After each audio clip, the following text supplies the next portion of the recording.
मैं हूं आपके साथ कांची बंसल। आप देख रहे हैं कैपिटल टीवी। आर्यन खान बेशक जेल से बाहर आ गया हो, लेकिन उसकी मुश्किलें कम होने का नाम नहीं ले रही हैं। इस बार शाहरुख की मैनेजर ने ही आर्यन को मुसीबत में डाल दिया है।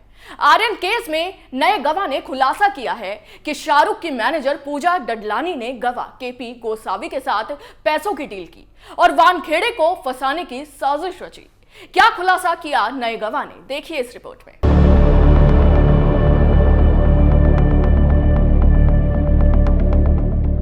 आर्यन खान ड्रग्स मामले में एक और बड़ा और चौंकाने वाला खुलासा हुआ है। जिस सैम डिसूजा का नाम आर्यन को बचाने के लिए कथित डील में सामने आ रहा था, वो खुद सामने आ गया है।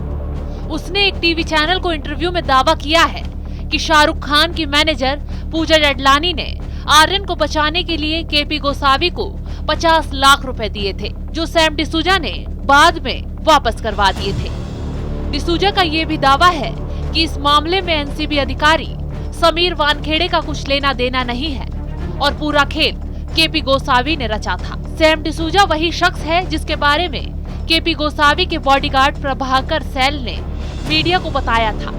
प्रभाकर ने उसे आर्यन खान को जेल से निकालने के लिए की जा रही डील का ब्रोकर बताया था और दावा किया था कि गोसावी को फोन पर सैम डिसूजा के साथ शाहरुख खान की मैनेजर पूजा डडलानी से 25 करोड़ की डील की बात करते सुना था। इसमें से 8 करोड़ रुपए कथित तौर पर एनसीबी अधिकारी समीर वानखेड़े को मिलने थे। हालांकि अब डिसूजा ने टीवी पर अलग ही कहानी बताई। उसने दावा किया कि डील तो हुई थी, लेकिन उससे वानखेड़े का कोई लेना देना नहीं था। डिसूजा का कहना है कि 3 अक्टूबर को पूजा डडलानी अपने पति के साथ गोसावी और कुछ दूसरे लोगों से मुंबई के लोअर परेल इलाके में मिली थी। वक्त था सुबह के 4 बजे। डिसूजा के मुताबिक वो थोड़ी देर बाद मीटिंग में चला गया, लेकिन उसे बाद में पता चला कि गोसावी ने डडलानी से आर्यन खान की मदद करने के नाम पर 50 लाख रुपए लिए थे। डिसूजा ने दावा किया कि जब उसे पता चला कि गोसावी एक धोखेबाज शख्स है, तो उसने 50 लाख रुपए वापस करवा दिए।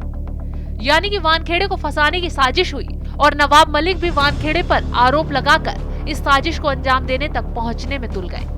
वहीं आर्यन ड्रग्स केस मामले में जिस शख्स पर सबसे ज्यादा उंगलियां उठ रही थी, यानी वानखेड़े को डिसूजा ने क्लीन चिट दे दी है। डिसूजा ने यह भी दावा किया है कि इस पूरे मामले में वानखेड़े का कोई लेना देना नहीं है। हालांकि केपी गोसावी ये लगातार दावा करता रहा है कि वो वानखेड़े का करीबी है और लगातार उसके संपर्क में था। लेकिन डिसूजा ने बताया कि गोसावी ने प्रभाकर सेल का नंबर समीर सर नाम से मोबाइल में सेव कर रखा था।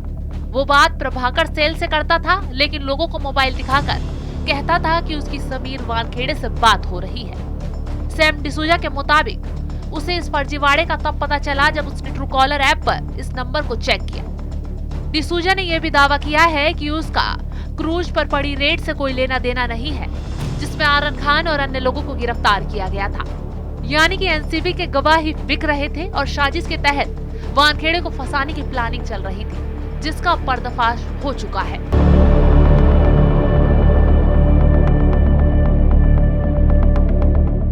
आर्यन केस में एनसीबी के नए गवाह सैम डिसूजा ने चौंकाने वाला खुलासा किया है और कहा है कि शाहरुख खान की मैनेजर पूजा डडलानी ने आर्यन को बचाने के लिए एनसीबी के गवाह केपी गोसावी को 50 लाख रुपए दिए थे, लेकिन केपी गोसावी और पूजा डडलानी अपने मकसद में कामयाब नहीं हो पाए। साथ ही सैम ने कहा है कि वानखेड़े को फंसाने की कोशिश हो रही है। उसका आर्यन केस में किसी भी डील से कोई लेना देना नहीं है। अभी के लिए बस इतना ही। आप देखते रहिए कैपिटल टीवी। जय हिंद।